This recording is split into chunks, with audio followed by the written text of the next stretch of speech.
इस कहानी की शुरुआत में हमें अमेरिका का सीन दिखाया जाता है, जहाँ एक स्ट्रीट डॉग खाना ढूंढ रहा था क्योंकि वो कई दिनों से भूखा था। वो किसी तरह से चिकन शॉप से एक हड्डी चुराने में कामयाब हो जाता है, मगर वो भागने के दौरान एक आदमी से टकरा जाता है जिससे उसकी हड्डी नीचे गिर जाती है और काफी ज्यादा भीड़ होने की वजह से कहीं गुम हो जाती है, जिससे डॉग बहुत दुखी होता है कि तभी वहाँ से आर्मी की एक टुकड़ी परेड करती हुई गुजरती है, जिससे रॉबर्ट नाम का एक सोल्जर जब डॉग को देखता है तो उसे खाने के लिए एक बिस्कुट देता है। डॉग बिस्कुट खाकर बहुत खुश होता है और रॉबर्ट का पीछा करते हुए उसके पीछे जाने लगता है। यहाँ पर हमें बताया जाता है कि जब वर्ल्ड वार 2 के समय फ्रेंच और ब्रिटिश सोल्जर मिलकर जर्मनी की सेनाओं से लड़ रहे थे, तो अमेरिका भी इस युद्ध में शामिल हो गया, जो किसी भी तरह से जर्मनी को हराना चाहता था। इसीलिए अमेरिका ने अपने देश के यंग नागरिकों को मिलिट्री ट्रेनिंग देना शुरू कर दिया ताकि जरूरत पड़ने पर उन्हें युद्ध में भेजा जा सके। अब स्ट्रीट डॉग रोबोट का पीछा करते हुए ट्रेनिंग ग्राउंड तक पहुंच जाता है और जब रोबोट बाकी के ऑफिसर के साथ कैंप के अंदर चला जाता है तो डॉग भी किसी तरह एक टूटी हुई दीवार के नीचे से कैंप के अंदर आ जाता है और खाने की खुशबू का पीछा करते हुए किचन में आ जाता है। लेकिन इससे पहले कि वो कुछ खाता, शेफ उसे देख लेता है और उसे किचन से बाहर भगा देता है। अब डॉग भागता हुआ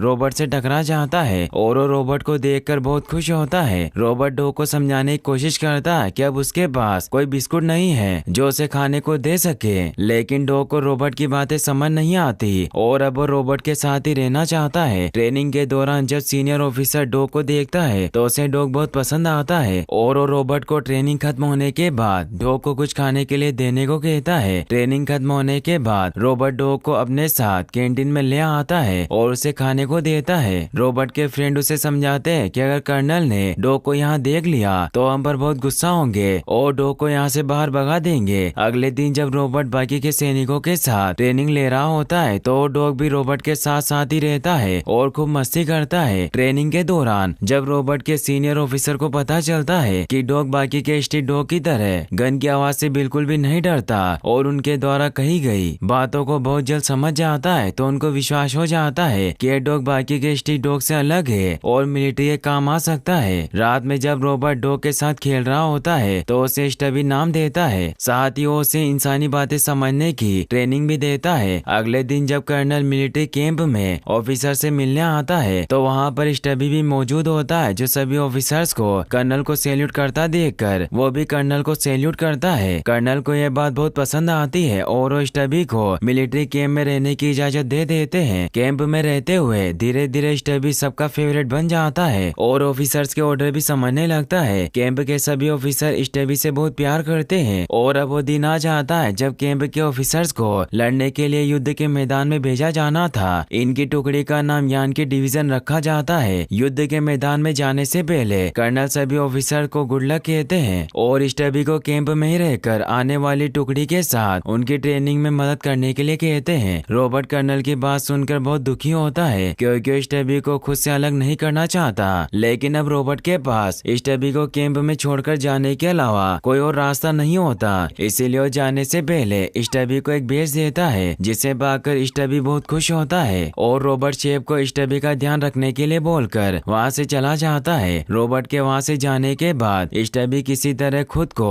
रस्सी से आजाद कर लेता है और रॉबर्ट के स्मेल का पीछा करते हुए उस ट्रेन तक पहुँच जाता है जिसमें बैठकर रॉबर्ट बाकी के सोल्जर के साथ शिप तक जा रहा होता है। अब स्टबी भी उस ट्रेन में बैठकर शिप तक पहुँच जाता है और जब वो रॉबर्ट को शिप में जाता हुआ देखता है तो वो भी एक बॉक्स में छुपकर बैठ जाता है, जिसे उसी शिप पर लोड किया जा रहा होता है जिस पर रॉबर्ट बैठा होता है। शिप में आने के बाद रात में सभी के सो जाने के बाद स्टबी बॉक्स से बाहर आकर शिप पर रोबोट्स को ढूंढने लगता है और फाइनली रोबोट के पास पहुंच जाता है। रॉबर्ट स्टबी को शिप पर देखकर पूरी तरह से हैरान होता है।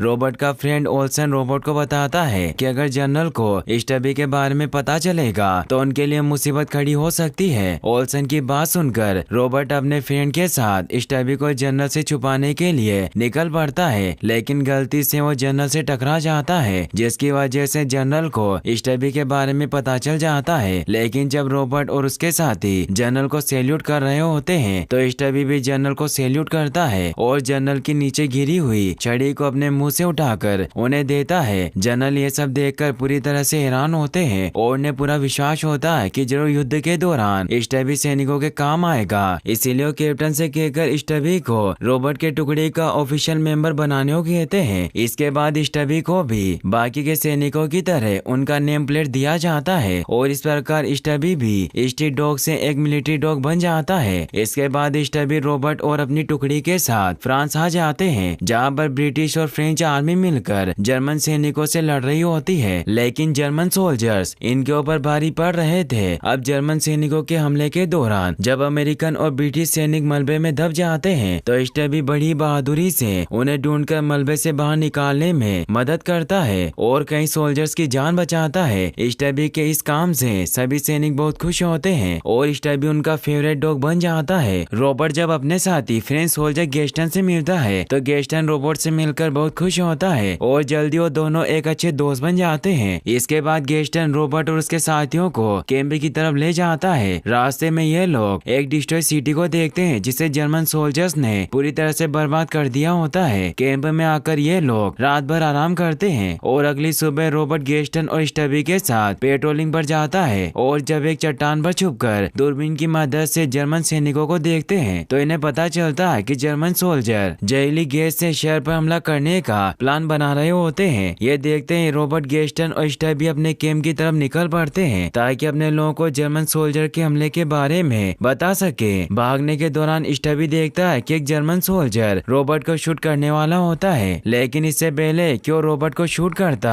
स्टबी रॉबर्ट को धक्का देकर नीचे गिरा देता है, जिससे जर्मन सोल्जर का निशाना चूक जाता है और रॉबर्ट की जान बच जाती है। इसके बाद रॉबर्ट गेस्टन के साथ एक पेड़ के तने के पीछे छुप जाता है। यहाँ पर रॉबर्ट को समझ आ जाता है कि यहाँ से निकलना मुश्किल है क्योंकि जर्मन सोल्जर इन पर निशाना लगाकर बैठे होते हैं। इसीलिए रॉबर्ट स्टबी को एक मास्क दिखाकर सभी लोगों को जहरीले गैस के हमले के बारे में बताने को कहता है। स्टबी भी रॉबर्ट का इशारा समझ जाता है और यहाँ से तेजी से भागता हुआ कैंप में आ जाता है और एक मास्क को अपने मुंह में दबाकर बाहर निकलता है। सोल्जर जल्द ही स्टबी के कहने का मतलब समझ जाते हैं और जल्दी से मास्क पहन लेते हैं। अब जर्मन आसमान में जहरीली गैस से भरे रॉकेट को दागना स्टार्ट कर देते हैं, जिससे देखते ही देखते चारों तरफ जहरीली गैस फैलना स्टार्ट हो जाती है। अब वॉर जोन के पास में बसा एक गांव भी जहरीली गैस के चपेट में आने वाला होता है, लेकिन स्टबी जहरीली गैस के गांव तक पहुंचने के पहले ही वहां पर पहुंच जाता है और जोर जोर से चिल्लाना स्टार्ट कर देता है। स्टबी को चिल्लाता देखकर गांव वाले पूरी तरह से हैरान होते हैं कि तभी वो देखते हैं कि आसमान अचानक से हरा हो गया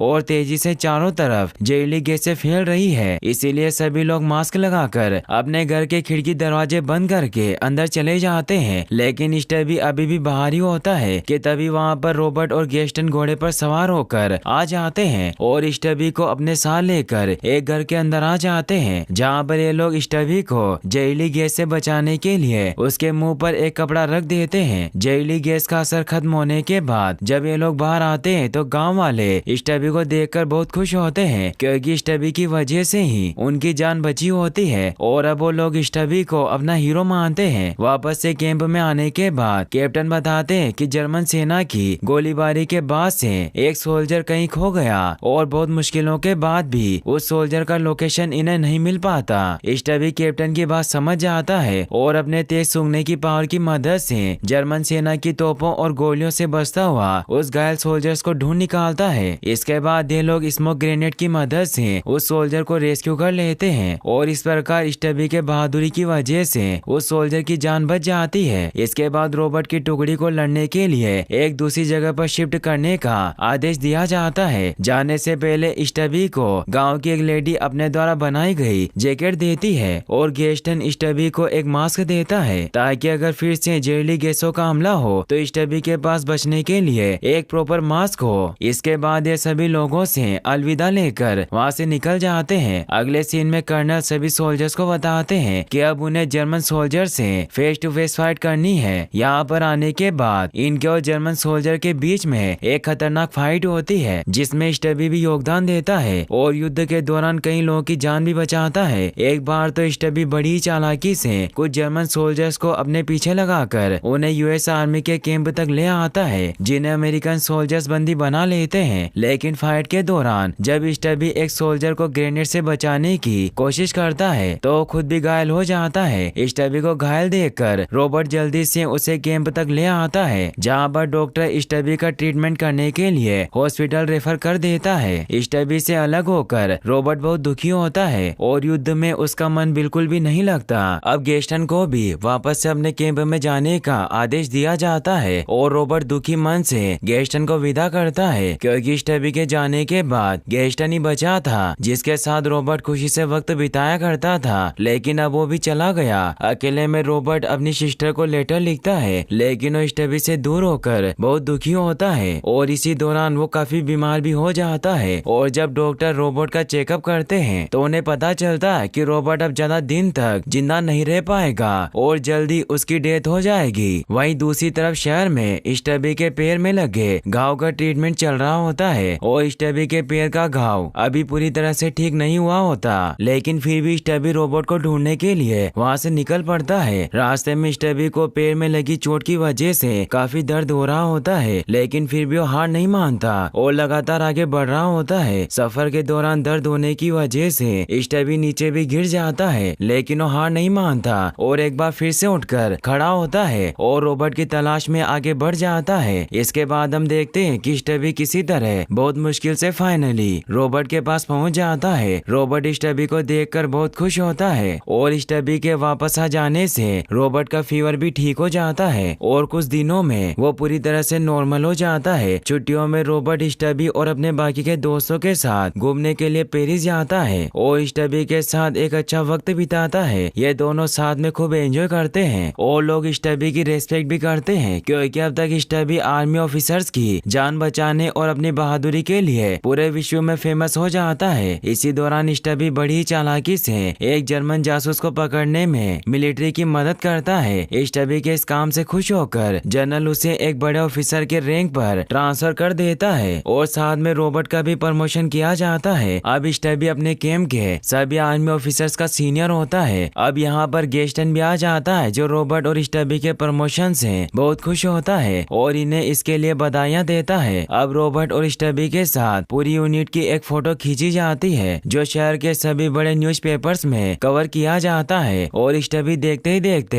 एक नेशनल सेलिब्रिटी बन जाता है। अगले सीन में हम देखते हैं कि अमेरिकन और फ्रेंच आर्मी मिलकर जर्मन सेना का सामना करती है और उन्हें पीछे हटने पर मजबूर कर देती है। अब गेस्टन और रॉबर्ट जब जर्मन सेना के एडवांस बंकर को देखते हैं तो पूरी तरह से शॉक्ड होते हैं, क्योंकि जर्मन सेना के बंकर काफी ज्यादा मजबूत होते हैं। यहाँ पर एक सैनिक इन्हें बताता है कि जल्द ही ये जंग रुकने वाली है, क्योंकि अगली सुबह गवर्नमेंट सीज फायर का ऐलान करने वाली है। कमांडर भी इस बात को प्रूव करते हैं कि अगली सुबह 11 बजे गवर्नमेंट सीज फायर का ऐलान करने वाली है, जिसके बाद ये जंग रुक जाएगी। ये खबर सुनकर रॉबर्ट और बाकी के सभी सोल्जर बहुत खुश होते हैं, क्योंकि फाइनली जंग खत्म होने के बाद ये लोग अपने घर जा पाएंगे। लेकिन अगले दिन जर्मन सोल्जर एक बार फिर से इनके ऊपर हमला करना स्टार्ट कर देते हैं और इनके बीच में एक खतरनाक फाइट होना शुरू हो जाती है। फाइट के दौरान रॉबर्ट जब गेस्टन को अकेले ही आगे बढ़ता देखता है तो वो भी गेस्टन के पीछे जाता है और कुछ आगे बढ़ने पर वो देखता है कि दो जर्मन सोल्जर्स ने गेस्टन को घेर रखा है। गेस्टन को मुसीबत में देखकर रॉबर्ट स्टबी के साथ आगे बढ़ता है कि तभी सीज फायर का ऐलान हो जाता है, जिसके बाद जर्मन सोल्जर सरेंडर कर देते हैं। रॉबर्ट जब घड़ी में देखता है तो उसमें 11 बज चुके होते हैं, यानी कि अब रॉबर्ट स्टबी के साथ अपने घर जा सकता है। स्टबी भी घर जाने के लिए काफी ज्यादा एक्साइटेड होता है, लेकिन रॉबर्ट सबसे पहले स्टबी के साथ अपने घायल साथियों को ढूंढता है, जिसके दौरान रॉबर्ट को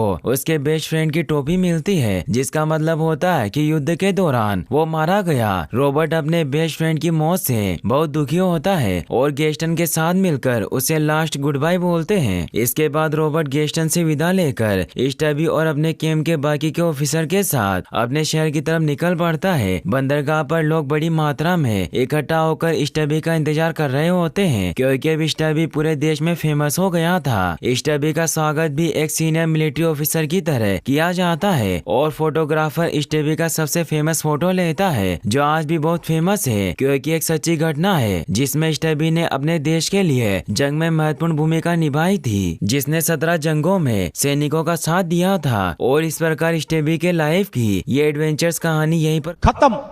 और गाइस अगर आप ऐसी और वीडियोस देखना चाहते हैं तो आप एंड स्क्रीन पर क्लिक करके ये वीडियो भी वॉच कर सकते हैं। साथ ही इस वीडियो को लाइक और चैनल को सब्सक्राइब करने के लिए आपका तहे दिल से शुक्रिया। Thanks for watching.